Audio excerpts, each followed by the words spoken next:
Good morning my dear friends. तो आपका स्वागत है हमारी साइंस की क्लास में। तो आज हम चैप्टर सेकंड जो है क्लास 8 में जो आपका एक बहुत इंपॉर्टेंट टॉपिक है नाइट्रोजन साइकिल। तो आज हम वो पढ़ने वाले हैं। तो हम शुरू करते हैं। तो सबसे पहले हमारा आ जाता है एटमॉस्फेरिक नाइट्रोजन। क्या है एटमॉस्फेरिक नाइट्रोजन? अब आपको पता ही होगा कि हमारे एटमॉस्फेयर में 78% नाइट्रोजन है और 21% ऑक्सीजन है, और जो बाकी की गैस है वो सिर्फ 1% है, जैसे कार्बन डाइऑक्साइड, आर्गन और बहुत सारी गैसेस हैं, वो सिर्फ 1% है। तो आपको ये पता ही होगा। तो अब हम आ जाते हैं नाइट्रोजन पे जो है 78% ये हमारे एटमॉस्फेयर में।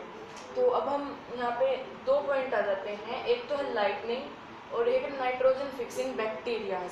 अब पहले हम लाइटनिंग पे आ जाते हैं। तो जब हमारे लाइटनिंग होती है तो वो भी कुछ नाइट्रोजन अपने साथ लेके आती है।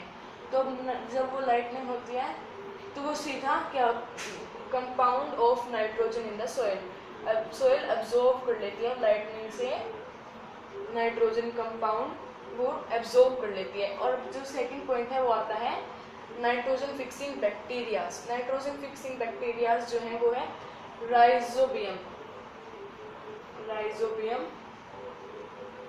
बैक्टीरिया। राइजोबियम बैक्टीरिया होते हैं जो रूट नोड्यूल्स में रहते हैं। Nitrogen fixing bacteria fix atmospheric nitrogen. जैसे आपको पता ही होगा कि जो प्लांट है वो सीधा एटमॉस्फेरिक नाइट्रोजन अपने अंदर एब्जॉर्ब नहीं कर सकते। तो ये जो राइजोबियम बैक्टीरिया है, नाइट्रोजन फिक्सिंग बैक्टीरिया है, वो फिक्स करते हैं नाइट्रोजन कंपाउंड्स। नाइट्रोजन के जो कंपाउंड है, जैसे bacteria in turn fix nitrogen into nitrogenous compound.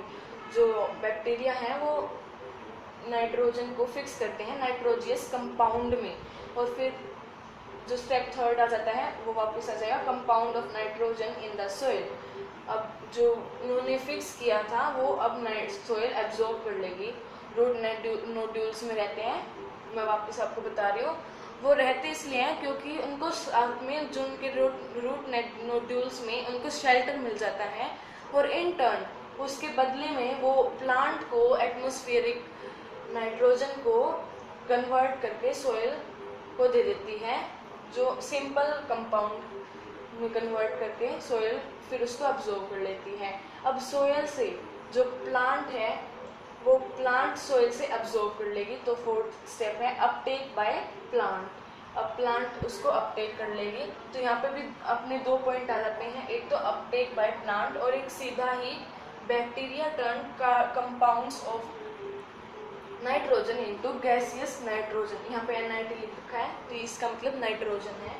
तो एक तो है कि भाई प्लांट उसको अपटेक कर लेता है, उसको एब्जॉर्ब कर लेता है, और दूसरा है कि सीध कुछ जो नाइट्रोजन कंपाउंड है जो सोइल में है उसको जो बैक्टीरिया है वो गैसियस नाइट्रोजन में कन्वर्ट कर देते हैं। फिर वो जो गैसियस नाइट्रोजन है वो वापस एटमॉस्फेरिक नाइट्रोजन में मिक्स हो जाती है। और यहाँ पे जो दूसरा पॉइंट था, फिर वो प्लांट है उन एनिमल ईट कर लेते हैं। अब जब उनको भूख लगेगी तो वो कुछ ना कुछ तो खाएंगे। ज़्यादातर जो एनिमल्स हैं, छोटे मोटे जो एनिमल्स हैं, वो प्लांट को खा लेते हैं, और प्लांट में होता है नाइट्रोजन गैस सिंपल कंपाउंड में, तो वो खा लेते हैं। एक इनडायरेक्टली नाइट्रोजन उनके अंदर भी चला गया, एनिमल्स के अंदर भी चला गया। और फिर जो उनका एक्सक्रीशन है, जो वेस्ट है, वो वापस सोइल में एब्जॉर्ब हो जाता है, वापस सोइल में चला जाता है। तो इनडायरेक्टली वापस जो सोइल में नाइट्रोजन चला गया, तो वापस यही स्टेप आ जाता है compound of nitrogen in the soil. अब यहाँ जो ये सोइल में आ जाता है तो कुछ वापस यही साइकिल चलती रहती है, और कुछ नाइट्रोजन हमारे इस स्टेप में आ जाता है bacteria turn compound of nitrogen into gaseous nitrogen. ये मैंने पहले भी समझा दिया कि फिर जो बैक्टीरिया है वो उनको गैसियस फॉर्म में जो नाइट्रोजन है उसको कन्वर्ट कर देते हैं, और फिर से एटमॉस्फेरिक नाइट्रोजन बन जाती है। तो ऐसे ही जो नाइट्रोजन साइकिल है वो चलती रहती है, और इसी वजह से नाइट्रोजन कभी ख़त्म नहीं होती। तो आज के लिए इतना ही, थैंक यू। और अगर आपको ये साइकिल, अगर आप आपको बुक में ढूंढनी हो तो मैं आपको बता दूं कि ये पेज नंबर 27 पे है 8th क्लास की NCERT बुक में। तो आज के लिए इतना ही। Thank you.